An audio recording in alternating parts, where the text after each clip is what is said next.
Hey there! Are you still confused whether to add Florabelle to your team? Do you still get the stash of diamonds and you are tempted to spend but you're afraid to regret? Don't worry, I will help you answer these questions. In this video, I will discuss the skills of Florabelle as brief and concise as possible, so as not to waste your time reading everything on the skill menu, and analyze instances where Florabelle could possibly shine. So without further ado, let's get on with the video.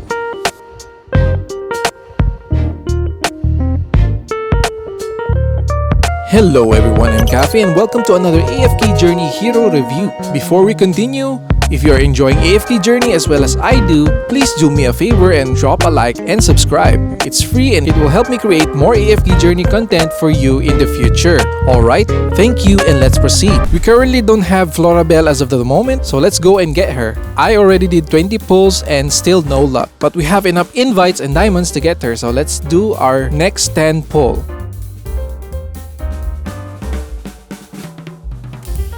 Aw man, we are clearly not lucky. This is so sad. And now for the final 10 pull. There we go. Alright, let's check her skills out. And later in this video, we are going to take note of some significant downside and upside of Florabelle. So stick till the end.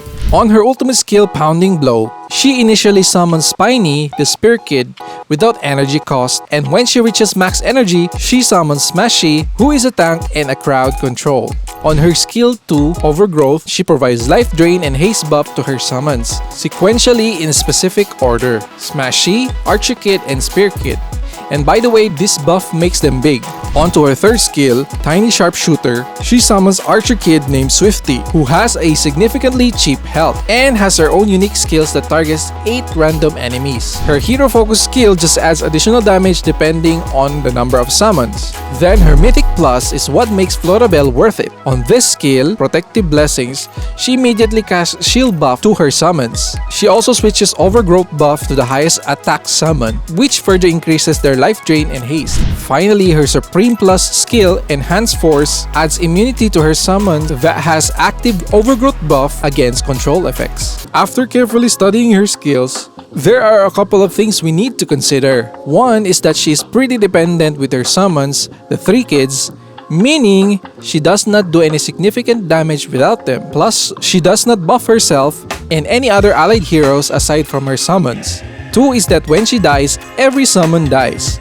That in itself is pretty disappointing. This means that her ultimate weakness is Vala, since Vala can burst her even before she can summon 3 kids, and probably high mobility heroes or assassins like Sylvina who can target her easily.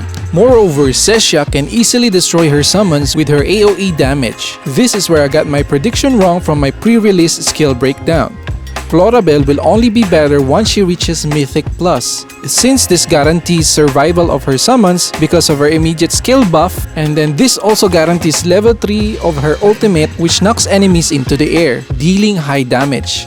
Should you consider summoning her? Despite knowing her weakness, I should say Florabelle is still a worthy investment. This is because of her summoning capability.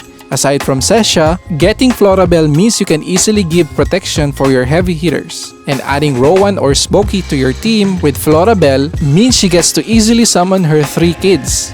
The more of her units are on the field, the more advantage you have. And of course, the crowd control Smashy has. Now, if you're deciding to summon her, just make sure to commit up to Florabelle Supreme Plus to get most out of your investment. Otherwise, just save your diamonds for the next pattern. Also, watch out for Vala or assassins before you place her on the battlefield.